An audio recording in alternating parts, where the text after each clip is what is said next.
Hey everyone, my name's Scott and I'm a homeowner that is passionate about making great choices for upgrading my home. And so I want to share with you today real HVAC quotes that I got at my house. And I want to walk you through how you might choose between them. An HVAC system is probably the third most expensive purchase you'll make in your life after your home and a car. So it's important to get it right because it's a lot of money. Okay, so this is my situation. My old system on the left, 2004, the brand new one installed in November of 2021. And as you can see, it's a lot smaller looking. It's a lot more compact. They're also incredibly quiet and very efficient. So in my situation, I had two 4-ton ducted split systems. And they did both heating and cooling. So before I go into this video and talk about the quotes, do check out my other videos. As you can see, I went with the Fujitsu, so there's a bunch of videos about that. But I'm really interested in smart home technology, solar panels, battery storage, Tesla Powerwalls. So if you're interested in that, definitely subscribe and check out some of my other videos. So let's get into it. What factors affect the cost of air conditioning and heating and cooling? Well, of course, the equipment does play a big part of that. How many stages it has, I'll explain that in a minute.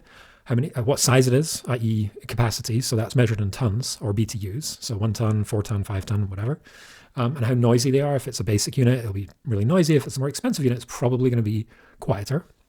The efficiency of those units really matters as well. So are you going to spend a lot on electricity or gas, heating or cooling your house?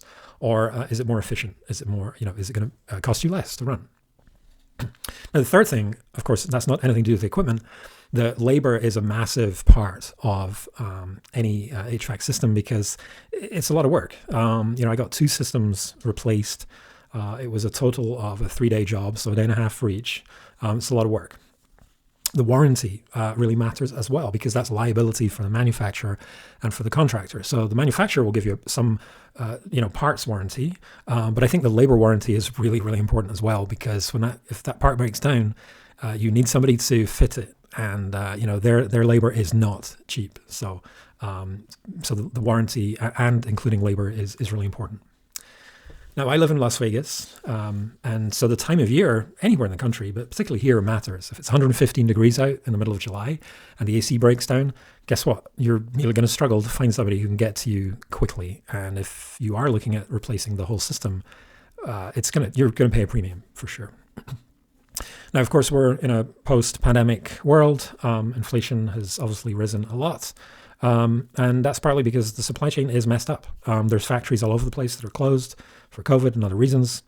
The price of this equipment has gone up quite a bit in the last couple of years. Now, I did say that this is an expensive purchase. You're probably going to spend somewhere for a whole home system between 10 and 20 grand each. So you're probably not going to pay cash. And financing it is all over the map. I had as low as 0% finance offers over a couple of years to almost 10% over, I can't remember how many years, but the options were wide and varied, so shop around. Lastly, do check if your local utility or your state may have incentives. And in fact, in my case, in Las Vegas, our local utility company did. So if you're proactively replacing your air conditioning, they will pay you up to around $1,000. It depends how much more efficient your new system is, because then that's going to reduce the usage, and that's something that they're trying to incentivize to meet their carbon targets.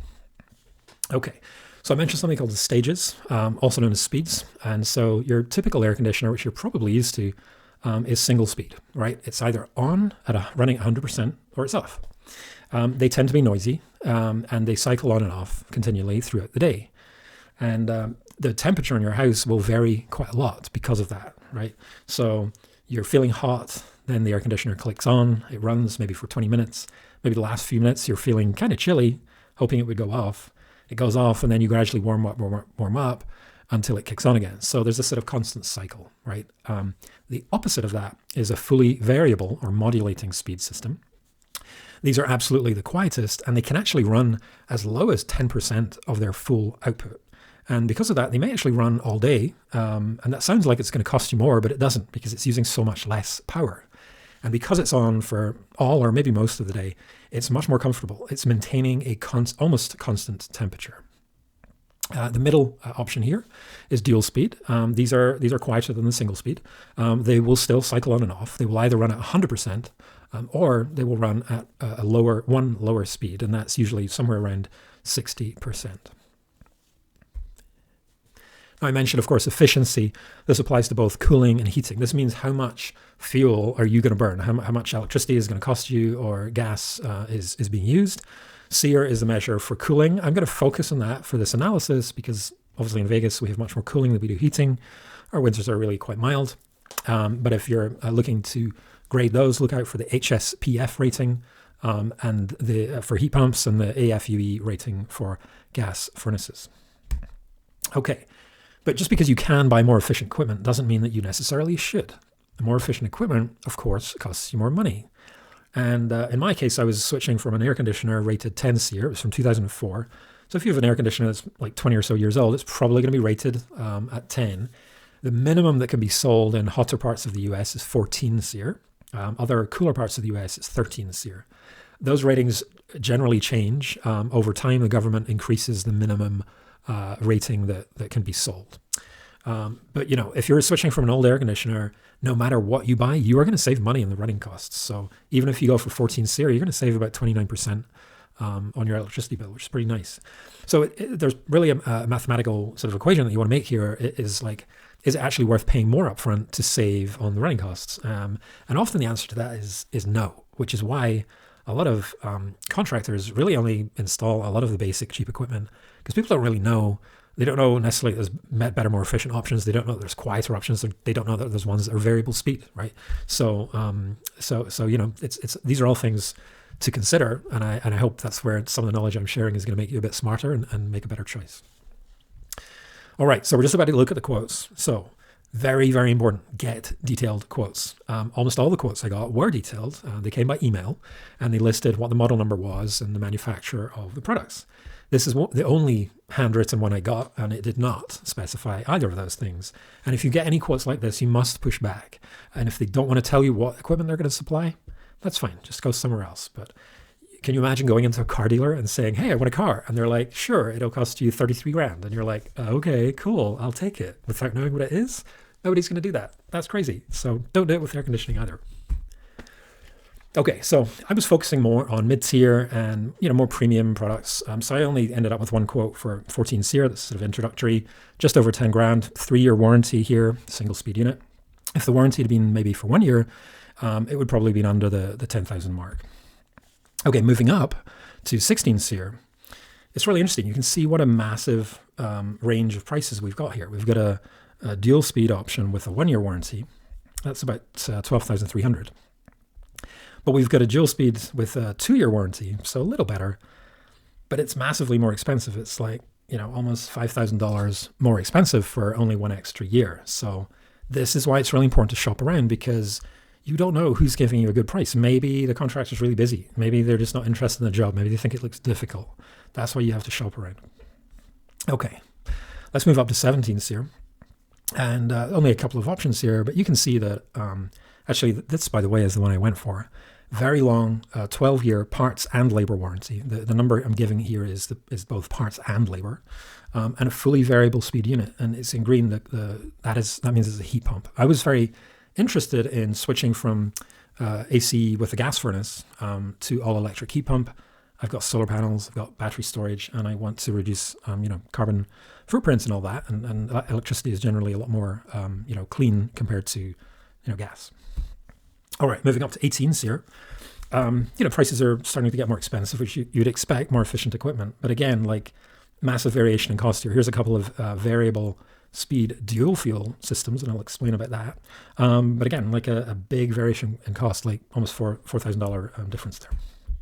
Finally, I wasn't really looking at 20 SEER or above, so I've only got a couple of these quotes. But again, crazy difference in price. Like this one, variable speed 10-year warranty is only, it's just over 15,000, and obviously that's not cheap. But look at this other one, which is like 17,500. It's like $2.5 grand more for half the warranty. So again, like really pays to shop around because you just don't know who's going to give you a good price and who's going to try and, I don't know, maybe they're busy, right? Maybe that's why they're quoting a lot more. So I'm going to look at some of these individually. I'm not going to go through them all. There's too many. But starting out at the sort of bottom end there, American Standard, 3-year labor. This is a air conditioner with a gas furnace. The 80 here means it's 80% efficient, which is good. I think you can get them as low as 60% efficient, but 80% is good. And if you're in a warmer climate, like we are in Vegas, you don't need to go up to like 96 or 98%. It's just really not worth it. You're not going to get the return. It's a single stage, single speed. It's not particularly quiet. And it's just over 10 grand.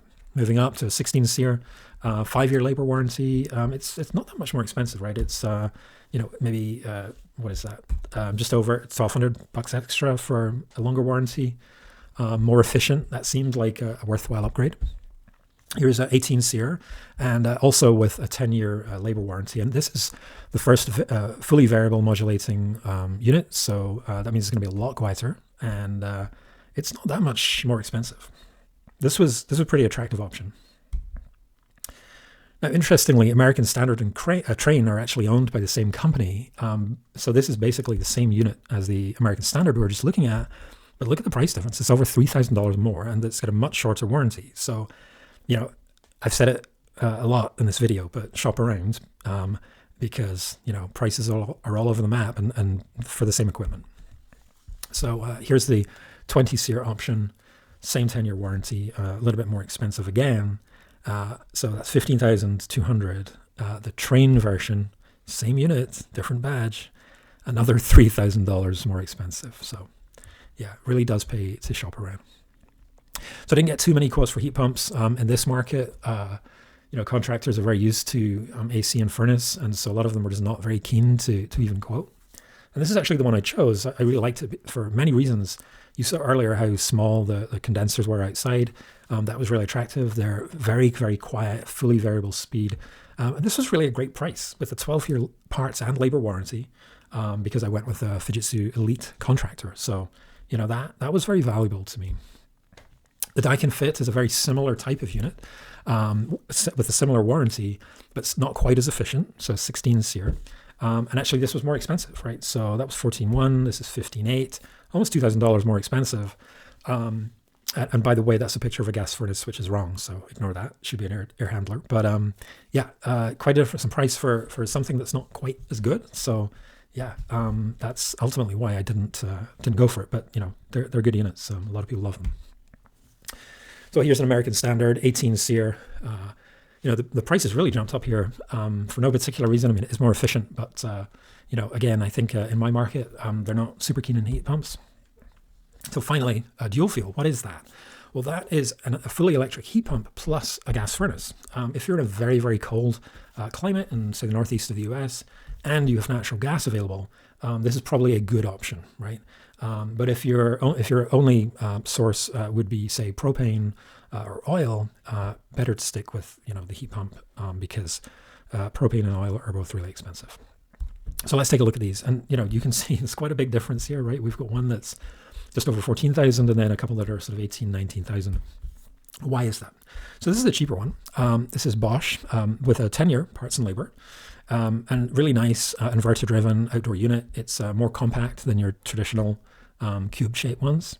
It is variable speed on the outside, but in indoors, it's only a 2-speed furnace in this case. That's actually a picture for an air handler, so just ignore that. But yeah, instead of a fully variable speed on the inside, it's only 2-speed, and that's probably part of the reason why it's cheaper. They actually make these in partnership with the world's largest manufacturer of air conditioning, I believe. I forget the name off the top of my head, but it's a Chinese company. So again, that could be a reason why it's a bit cheaper, but it is slightly less functional for the indoor unit.